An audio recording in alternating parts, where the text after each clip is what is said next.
Welcome to Growing Rudbeckia, a gardener's guide. When selecting Rudbeckia seeds, consider the specific variety that best suits your garden's needs and climate.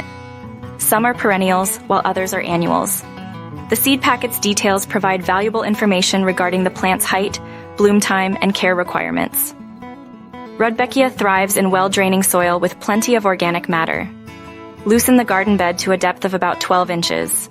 Remove any weeds, and mix in compost or aged manure to enrich the soil. To start Rudbeckia from seed, sow them directly in the garden or start them indoors. Wait until all danger of frost has passed and the soil temperature is consistently warm. Create shallow furrows about 1/4 inch deep, spacing seeds roughly 6 to 12 inches apart. Once your Rudbeckia seeds have germinated, keep the soil consistently moist and provide plenty of sunlight or grow lights. Thin the seedlings out to allow for proper air circulation and prevent overcrowding.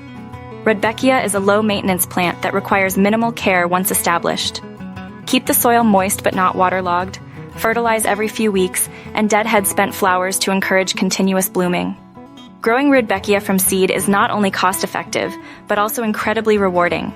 It allows you to access a wider variety of plants and ensures you are getting high-quality, non-GMO seeds.